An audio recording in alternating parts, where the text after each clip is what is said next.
Okay, Andy Sullivan from Blue Collar Corner, and I'm here with Shane from Bay Ridge. Shane, what do you do for a living? I do financial planning.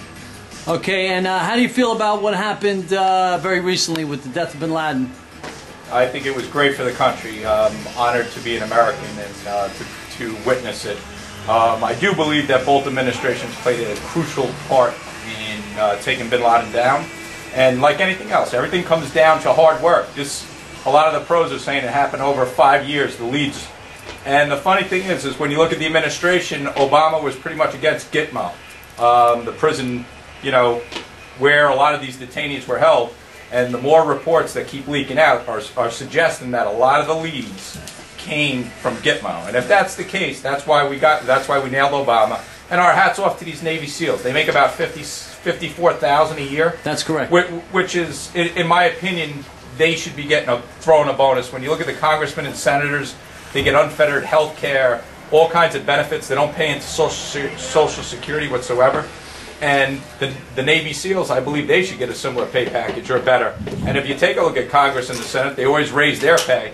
But I'm curious to see, through over the last 20 years, the Navy SEALs that have behind the scenes always kept this country safe. Well, let me give you a bit of outrage.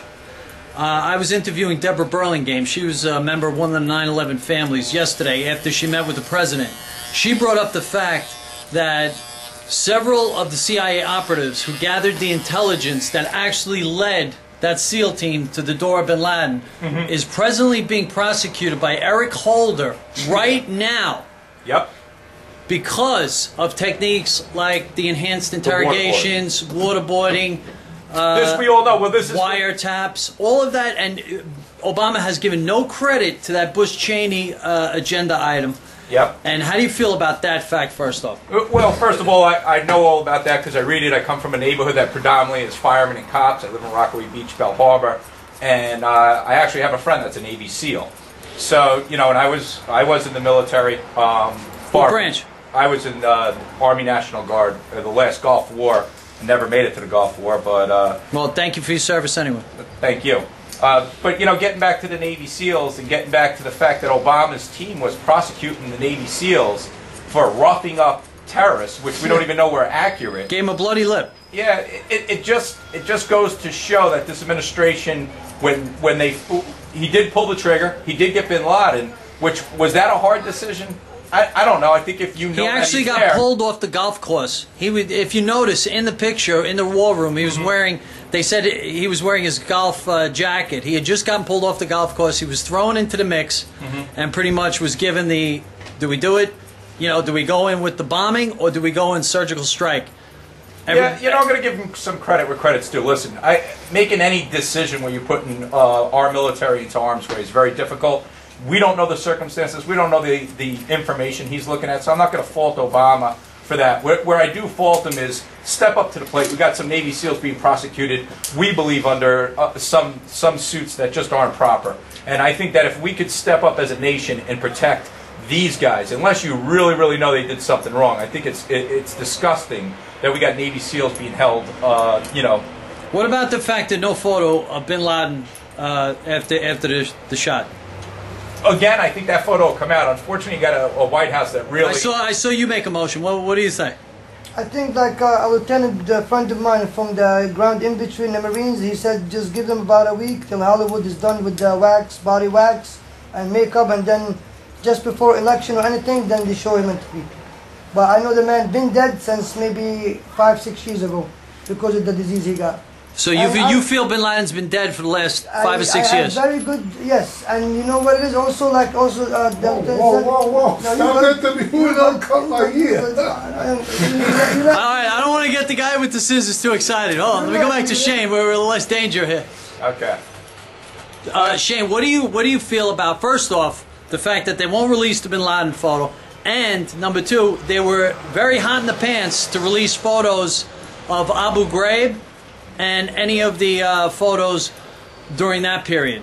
Well, I think because the media is at our fingertips nowadays, these politicians predominantly only act on political motivation. So if they get motivated to release their photos, they'll release the photos. That's all it's going to come down to. At the end of the day, I do believe he was just killed. I don't believe our Navy SEALs would get themselves involved. And if you ever met a soldier, the majority of these soldiers, and the majority of most Americans, are really good-hearted people.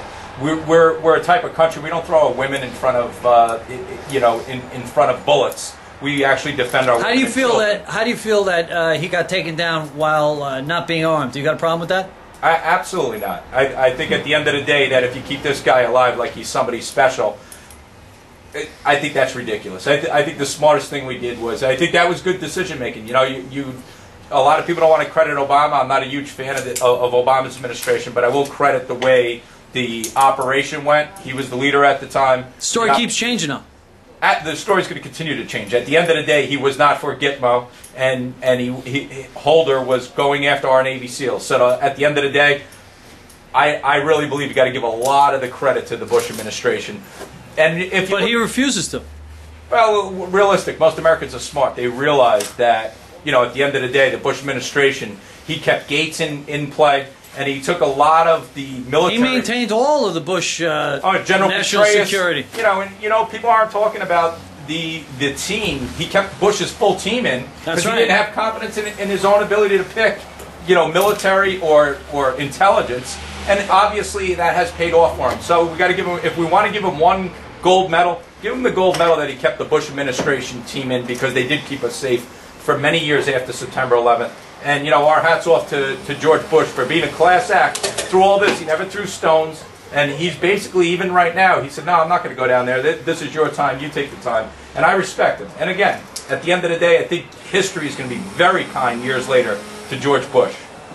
I agree with you 100%. If you had Obama right in front of you, what would be, and you had an opportunity to either ask him a question or a statement, what would it be, Sean? Shane. Shane, sorry. Okay.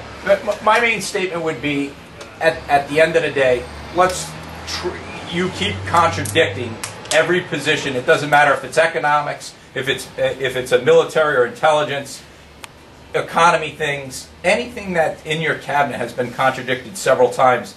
And I just believe that a strong leader doesn't contradict himself this many times. In Libya, at one point you were for Gaddafi, then you're against Gaddafi. It's obvious you have a very difficult time sticking to a plan and following it. That's where we give George Bush a lot of credit. At the end of the day, from a military standpoint and from an intelligence standpoint, he stuck to the plan. He knew what he had to do. So basically, you tell Obama. I think he's wavered on a lot of issues, and I think it makes it very difficult for you to have complete faith in him. And how do you suggest he remedy that? Well, again, I don't think he's a total failure, but I think at the end of the day, he needs to take a look at him, and everything's in learning. I think he's made some adjustments that have improved, you know, the situation for the United States of America, but at the same time, there have been a lot of falters. I think the problem isn't so much worried about bin Laden and what's going on in terror. I think that's always going to be at the forefront of America. We have to keep our country safe for economics for us to prosper as a country. That's rule one for the government. So number one thing is safety. And he actually followed Bush's plan and did a good job in that area. I think the problem is the economy. You cannot keep printing money, and you can't have small businesses charge the same level of IBM. Small businesses create 80% of all jobs. Small businesses have been under attack, whether it's hiring more IRS agents or whether it's the health care plan he just pushed through. Those costs were basically had substantial taxes across the board. Taxes on houses, taxes on gold, inside the health care plan that have nothing to do with health care. Health care is very simple. At the end of the day, the more competitors in health care, the better off this country will be. We cannot go to a plan where the government's going to control our health care. It hasn't worked in any other country. If you look at Canada, a model which is a smaller country, not as large as ours, Canada did this, and now they're repealing their universal health care. Massachusetts did it, and they're having a hard time. Yeah, and it's not successful. And Mitt Romney, whether you love him or hate him, he implemented the plan and realized now that it's a big mistake. And he's worried about that plan. He realizes it wasn't, you know, the best plan. But at the end of the day, I think states, you know, the reason we had a civil war had a lot to do with states. I think each state needs to tailor-make a plan that's best suited for them, not what's best suited for their neighbor. I agree. Okay.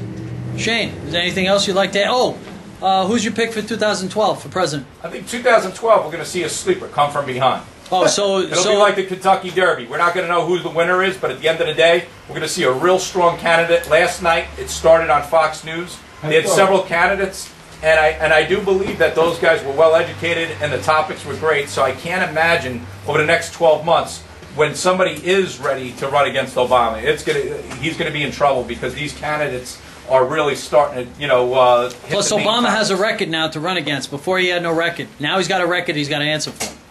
At the end of the day, if you contradict those positions on your record, you're going to be in trouble, and I think you're going to be able to highlight that. Exactly. And that's what he's going to have to fight against. But have you noticed no retaliation in the whole Middle East for the attack on Bin Laden? Do you notice that? And supposedly there's a lot of people likes him. What beginning? If they took him out on national TV, at least they retaliate. No retaliation whatsoever. Oh, where are you? What's your name, my friend? Joe. Joe, where are you from? I'm from Brooklyn here. Originally I'm Palestinian, but from Brooklyn. Okay, and how do you feel about the death of Bin Laden? Well, really, I don't like the dude from day one, but it's just, I already know he was dead from the tape he released almost 5-6 years ago because he had that bunker disease. So a lot of people really believe. Are you talking about the fact that he was walking around with a pack mule and a dialysis machine? No, I didn't even see him with that. I just saw him when he was giving an order to another guy that he's going to be taken over. But you could tell in his face, he's just, he's like in his deathbed, Yeah. So even a lot of people in the Middle East knew that he's dead already. Like. So you think this whole thing was a hoax? It's just election movement. That's all it is. Oh, okay. So you think this was a campaign stunt for Obama? Thank you. That's exactly what it is. And wow. Actually, the paper yesterday said it. Joe, you're the first one on record to go with that. No, really, because first it says Osama bin Laden, taking out Osama bin Laden, that's to Obama, it says the box check. Taking stopping terrorism check, this check, that check. So they gave him the credit already for something that we didn't even see the body yet. I would love to see this guy's body in pieces, honest true. So how do you feel, Joe, how do you feel that this guy, this murderer of so many, even Muslims, how do you feel that the fact that he was granted the opportunity to have his Islamic burial rights? These guys are off religion. They use their religion as I wouldn't say business, but they're so fanatic. They twist things out because they got a little bit of money. They think they're God. They want to take over the planet. Here we go. They act and then they blame the religion, and then the religion includes millions of people, from black to even Russian Muslim to all kind of nationality. The Islam is religion, it's not a nationality. So he's giving bad name to the rest of the whole, Muslim people. Everything he does not follow the Quran. I'm Muslim, I'm not religious, but I got beliefs and I know about my religion a little bit. Nothing that he did in 9/11, if he did it, it applies to anything that has to do with the Quran or al-Jihad. Nothing. So, like you said, if he killed Muslim people, what kind of human being is that? You don't even have to be Muslim, common sense. Killing innocent people makes no sense. So you don't have to be Muslim or Jewish or Christian. All you gotta have just common sense. That's probably it. And some merciful people, but these people don't care. Well, listen, guys, I want to thank both of you, and I want to thank Frank over here, who's the proprietor of this legendary barbershop. Has been here. How long you been here, Frankie? 34 years. God bless you. And you got people that have been coming here for the last 34 years. That's it, correct. Okay, Andy Sullivan, Blue Collar Corner in Brooklyn, signing off.